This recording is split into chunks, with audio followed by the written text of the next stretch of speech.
para sa ako, Radyo Manjoel, may punto si Representative Chiljok, no? Ay, hindi yan pwede. Ay, mali yan mali yan. Tagalogin natin, baka nakikinig yan si Congressman Chiljok. No, tawagin mong Congressman yan ngayon. Dili pa angay ba priso ang 10 anyos, Radyo Manjoel? Bata pa kayo na, Radyo Manjo.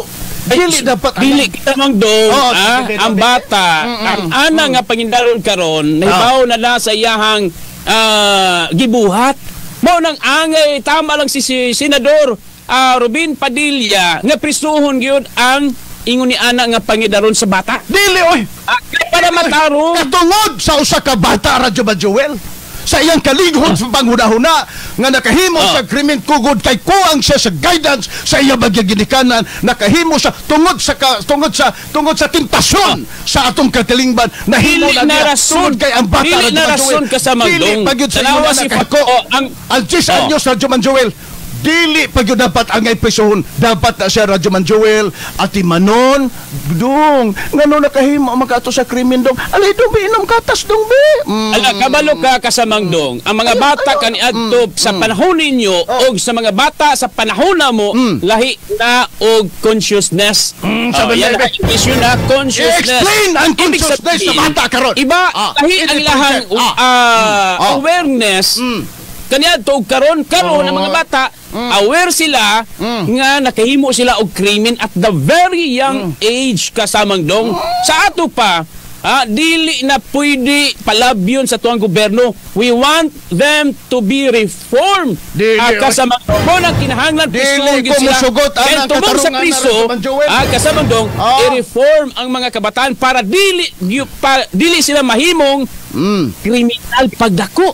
So may gusto mo mahimong mga bata badlungon. Uy, mo gani nga dili na sila prisuhon. Dapat na sila, Radyo Manjoel, pasabton sa tinuod nga panghitabo sa atong katilingban. Tungod kay kana sila na tayo pasabton lagi siya, pero kinahanglan na sila, Radyo Manjoel, unsa ka mangtas ang atong katilingban karon. Ato na inuon silang pasabuton, ipapriso na to dito aron magkasama masagol sila dito sa mga piniriso nga mga sumayan. Usa ba po? Dili kasamang dong buhaton sa itong gobyerno. Kung priso ng mga bata, maglahi sa juvenile jail. Dapat na ay ginatawag nga juvenile jail kasamang dong. Dili dapat. Kung naabay prisuhon dili ang mga minor de edad.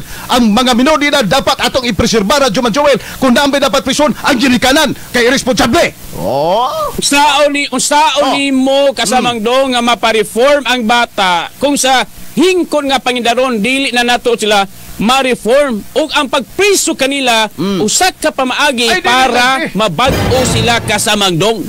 Usa may magpangabihon usa may sa katungod sa kabata makahimong krimen ug pasalan magalagalan sa kabata unya makahimo na puglain human rights, Radyo Manjoel, kanang gihimo nimo violation kung imong ipapriso ang bata. Violation dili na violation tungod sa kabata, Radyo Manjoel, nga gawas don siya dili kay mo na inom prisuhon. Usa man tanawa natay juvenile justice law kasamang dong no gipanday gimugda ni Senador Kiko Pangilinan para kuno protektado gani ang mga bata ni alang balaura asa man sa protektahan kasamang dong protektado gani protektahan sila sa ilang gihimo krimen mao na ang mga kabataan karon mas nisamot o ubang kabataan samot pagyon paghimo og di maayo diha sa tuang katilingban kay tungod protektado sa tuang balaod mao na ang mga kabataan nato karon kasamang dong bisan 10 anyos pa grabe na makahimo og krimen. Ikaduha na punto kung dili na to prison ang mga minor de edad nga nagidadog 10 anyos the more nga gamiton sila sa mga hamtong nga mga kriminal. Dili lagi na mahimo. Ilahi na to sila. Ayaw lagi.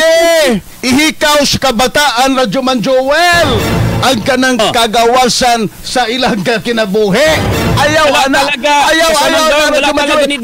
i-introduce pagsabot nganto sa mga bata nagkasama nga kining ato ang katilingban karon.